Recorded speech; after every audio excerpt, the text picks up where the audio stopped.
ਸਾਡੇ ਮੁਆਸ਼ਰੇ ਦੇ ਅੰਦਰ ਇੱਕ ਜੁਮਲਾ ਬੋਲਿਆ ਜਾਂਦਾ, ਉਹ ਬੜਾ ਆਮ ਜੁਮਲਾ ਬੋਲਿਆ ਜਾਂਦਾ ਹੈ। ਕਿਹੜਾ?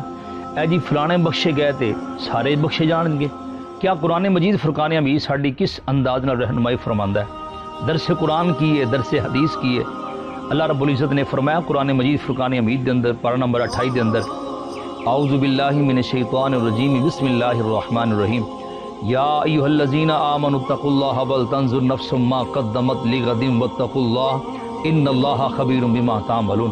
اے ایمان والو، اللہ سے ڈر جاؤ اور ہر نفس یہ دیکھے، وہ چاہے پروفیسر ہے، وہ ڈاکٹر ہے، وہ مفتی ہے، وہ عالم ہے، وہ جاہل ہے، وہ اس کا تعلق جس شعبے کے ساتھ بھی ہے، ہر بندہ یہ دیکھے اس نے اپنے کل کے لیے کیا تیار کر رکھا ہے۔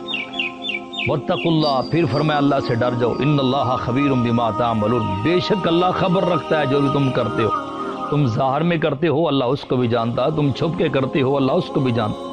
قرآن تے فرما رہے ہیں بھی تساں اپنا آپ ویکھو، تواڈے کول کی رب دی بارگاہ دے اندر تسی کی لے کے جانا ہے۔ 60 سال زندگی گزری ہے، 70 سال گزری ہے، کس حال دے اندر گزری ہے، کنے پلاٹاں دے قبضہ کیتا، کنے لوگاں دا حق ماریا، کنہ دی غیبت کیتی، کنہ دا دل دکھایا، کنہ دا ساڈے کول کی ہے۔ اور ہر بندے نو پتہ ہے جن دی 60 سال 70 سال زندگی 80 سال گزر گئی ہے نا، انہوں پتہ ہے میں کنے لوگاں تے ظلم کیتا ہے، کنہ نو میں گالاں کڈیاں نے، کنہ دے پلاٹاں دے قبضہ کیتا ہے، کنہ دا حق ماریا، کنیاں میں نیکیاں کیتیاں، انہوں سارا پتہ ہے۔ اور جدو اپنے من دے اندر ویکھدا نا اپنے گناہاں نو، تے اللہ رب العزت دی بارگاہ دے اندر پھر اے کردا، یا اللہ اگر میں بخشا گیا تے ساری کائنات بخشی جائے گی، یا رب العالمین نے گناہوں نو معاف فرما دیا، ساری دنیا ہی چنگی ہے، اللہ میں برا۔ باب اللہ شاہ رحمۃ اللہ علیہ ساری زندگی اللہ رسول دی محبت دے اندر گزاری، کی فرمایا کہ میں برے لبن ٹریا پر مینوں برا لبا نہ کوئی، برے نہیں سن، اللہ دے ولی سن، انہاں دے صدقے نال کنے دل روشن ہوئے۔ لیکن عاجزی اور انکساری اور رب قدوس دی بارگاہ دے اندر تقوی کی سی، ڈر کی سی رب قدوس دا، میں برے لبن ٹریا پر مینوں برا لبا نہ کوئی، جد میں چاہتی اندر پائی میتھوں برا نہ کوئی۔ بابا فرید رحمت اللہ علیہ فرماندے نے، اٹھ فریدا تو خلقت ویکھن جا، متاں کوئی بخشا مل جائے تم ہی بخشا جا۔ انہاں لوگاں دی زندگی اس انداز دے نال گزری ہے۔ سیدہ زہرا پاک رضی اللہ تعالی عنہا و سلام اللہ علیہا جدو دوزخ دا ذکر آپ سندیاں سن تے بے ہوش ہو جاندے سن رو رو کے۔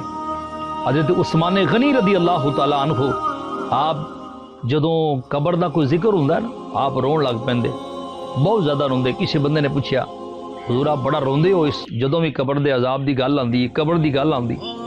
آپ نے فرمایا میرے محبوب علیہ الصلوۃ والسلام نے ارشاد فرمایا اے جڑی قبر ہے نا کہ آخرت دی منزلاں وچوں پہلی منزل ہے، اگر اے دے اندر آسانی ہوگی تے پھر اگے آسانی، اگر ایتھے مشکل پی گئی تو پھر اگے مشکلات نے۔ او اللہ رب العزت دے پیارے اس قدر ڈردے سن، اس قدر رب دی بارگاہ دے اندر رو رو کی زندگی گزاری۔ ساڈے پلے ہے کچھ نہیں، ساڈے کول تو نماز بھی سیدھی کوئی نہیں، وہ بھی پڑھنی ہے تے احسان کرنا ہے تے بس یہی کہنا سارے دن اے فلانا بخشا گیا تے جی ساری دنیا بخشے گی۔ نانا بھائی یہ درس قرآن نہیں ہے، یہ درس حدیث نہیں ہے، یہ ساڈے بزرگاں دا درس نہیں ہے۔